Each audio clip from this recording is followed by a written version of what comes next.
¿Qué es un diseño cuasi experimental? Significa casi experimental o casi demostrado. Los diseños cuasi experimentales son una derivación de los estudios experimentales, en los cuales la asignación de los sujetos u objetos de investigación no es aleatoria, aunque el factor de exposición es muy manipulado por el investigador. Características del diseño cuasi experimental. Considerado como no científico y poco fiable por físicos y biólogos, pero es muy útil para medir las variables sociales. Carece de la asignación aleatoria de los grupos o los controles adecuados, por lo tanto, un firme análisis estadístico puede ser muy difícil.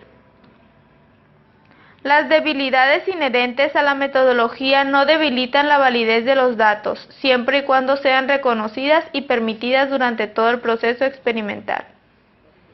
Consiste en la escogencia de los grupos en los que se prueba una variable sin ningún tipo de selección aleatoria o proceso de preselección. Tipos de diseños cuasi experimentales. Diseños de experimentos naturales. Son los experimentos que se desarrollan en la población, sin que miden ningún tipo de intervención intencionada. La intervención se da de forma natural o circunstancial, y luego se evalúa la presencia de la enfermedad con el fin de evaluar el efecto de la intervención no intencionada. Tipo de diseño de estudios con controles históricos. Este estudio consiste en comparar un grupo de pacientes que recibe una intervención o tratamiento con un grupo que había sido tratado con otro tipo de intervención en el pasado. Tipo de diseño de estudios post-intervención. Es una forma de evaluar una intervención y consiste en realizar observaciones posteriores a la utilización de la medida de intervención.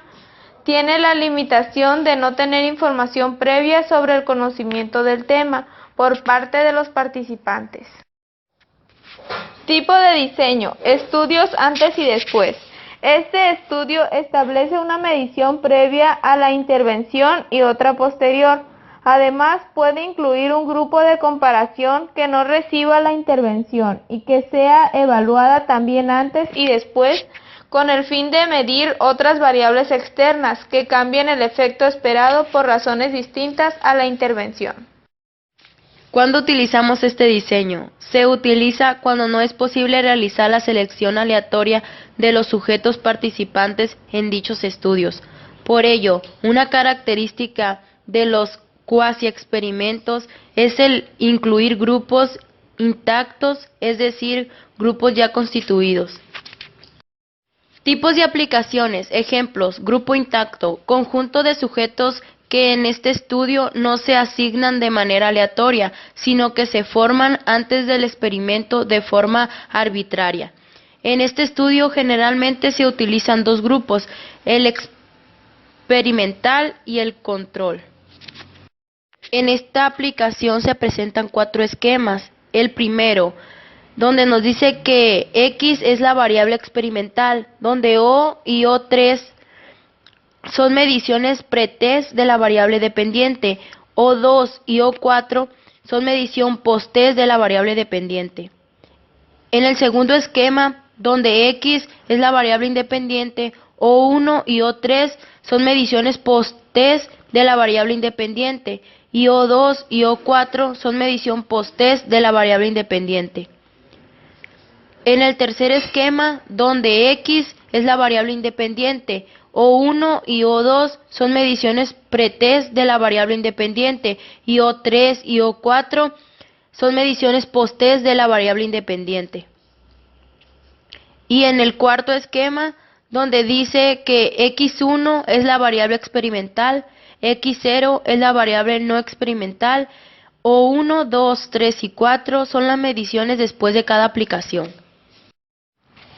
¿Qué sistemas de medición usamos en este estudio? Pruebas estandarizadas, entrevistas y observaciones. ¿Cómo se realiza el análisis de los resultados?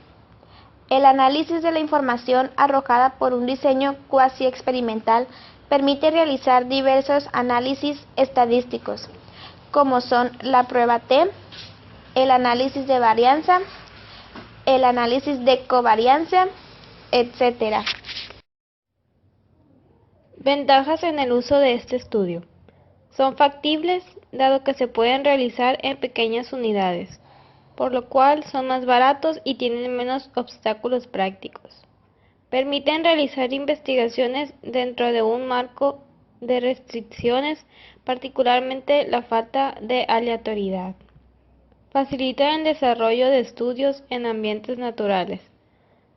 A través de los cuasi experimentales es posible inferir relaciones causales entre la variable independiente y la variable dependiente, pero su probabilidad de ser verdadera es relativamente baja en comparación con los diseños experimentales verdaderos. Desventajas en el uso de este estudio. La variable independiente puede confundirse con variables extrañas, por lo que no se sabe si un cambio en la variable dependiente se debe realmente a la variación de la variable independiente. Al utilizar grupos intactos o naturalmente formados, existe la posibilidad de que se presenten sesgos en la selección. Entonces, es conveniente tratar de igualar los grupos experimental y control con base a aquellas variables consideradas como importantes en el estudio. Cuando se consideran los problemas de validez en la investigación cuasi experimental, se deben tener presentes identificar claramente las limitaciones del estudio, la equivalencia entre los grupos y argumentar lógicamente los aspectos representativos y generales de la investigación. Cook y Campbell afirman que los cuasi-experimentos son como experimentos de asignación aleatoria en todos los aspectos, excepto en que no se puede presumir que los diversos grupos de tratamiento sean inicialmente equivalentes dentro de los límites del error muestral. Esta es la razón por la cual estos autores utilizan el término experimento verdadero en oposición al término cuasi-experimento. Kirk afirma que los diseños cuasi-experimentales son similares a los experimentos, excepto en que los sujetos no se asignan aleatoriamente a la variable independiente.